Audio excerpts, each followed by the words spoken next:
Bonjour Hervé Pépin. Bonjour. Vous êtes directeur associé et digital strategist chez Nextsize et membre du bureau de l'ADTEM et je vous reçois pour tenter de répondre à une grande question. Est-ce que le marketeur, face au bouleversement technologique, doit nécessairement devenir un expert de la technique? Alors, quels sont pour commencer les premiers éléments de réponse que vous pouvez donner à cette grande question? Sans devenir un expert approfondi de la technique, il va avoir besoin de gagner effectivement en expertise un peu transverse sur beaucoup de sujets techniques.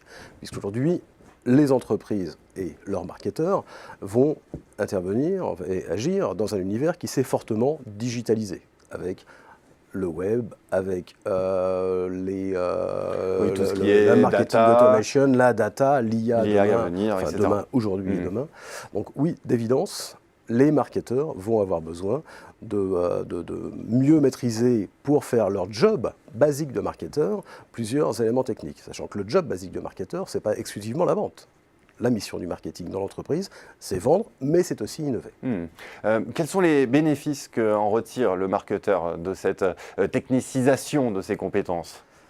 Ils sont multiples. Ils sont déjà très pragmatiques au niveau du quotidien.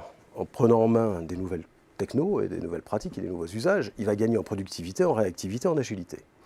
Il va également être un meilleur pilote ou un meilleur manager avec ses parties prenantes. Ces parties prenantes, ce sont ses collaborateurs, ses prestataires, ses partenaires qui ne sont pas tous forcément sur le même niveau de technicité, mais si on arrive à créer une culture, un langage commun autour des capacités techniques des différents outils, naturellement, ça va fluidifier et amplifier les relations et les résultats autour de ces collaborations. Et le troisième, il n'est pas neutre, puisqu'il pour le coup, il rejoint très clairement l'une des missions du marketing, c'est la capacité d'anticiper. D'anticiper pas simplement les évolutions technologiques, mais surtout les évolutions des usages de ces publics. Et pour anticiper ces évolutions, il faut naturellement être en phase, à l'aise avec les nouvelles technos qui sont prises en main par les publics précisément. Alors on va s'intéresser au comment maintenant. Comment est-ce que le marketeur peut entrer dans cette phase de technicisation? Je pense en particulier aux marketeurs, on va dire, les plus expérimentés qui auraient connu cette époque pré-numérique. Et que doit faire l'entreprise face à ces enjeux? L'entreprise, elle doit naturellement accompagner non seulement ses marketeurs, mais également une grande partie de ses équipes par rapport à ces enjeux.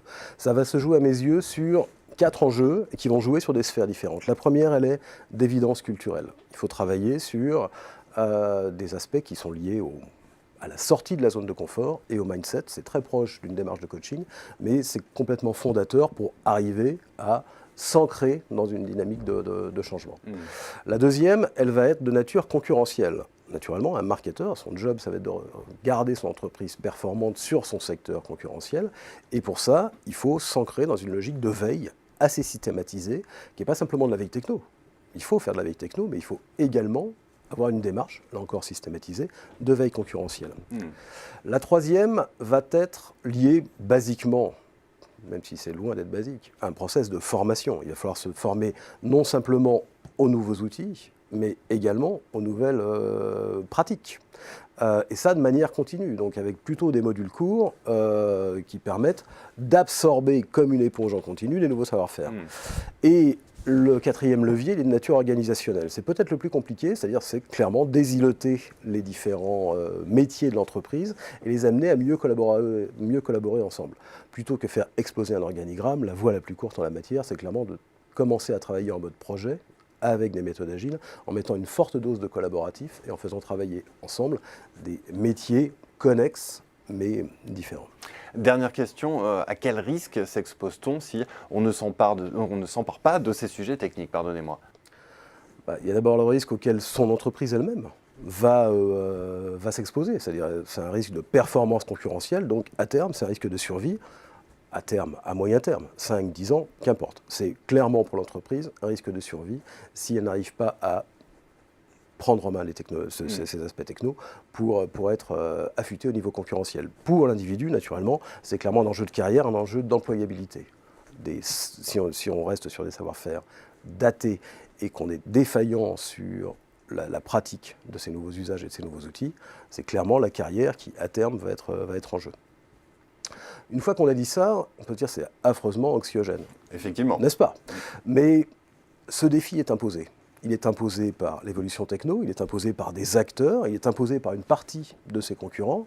Donc, quitte à se confronter à un défi imposé, autant y aller avec volontarisme. Et pour le coup, s'ouvrir à de nouvelles pratiques, maîtriser de nouveaux outils, bâtir de nouvelles relations autour de nouveaux usages, c'est à l'échelle d'une carrière, peut-être même à l'échelle d'une vie, l'une des choses les plus enthousiasmantes qu'on puisse vivre. Donc il faut y aller. Effectivement, il faut changer de regard donc, sur cette technicisation. Définitivement, tout à fait. Eh bien, merci beaucoup Hervé Pépin Merci, pour Thibaut. ce message positif et cet éclairage. Merci. Merci.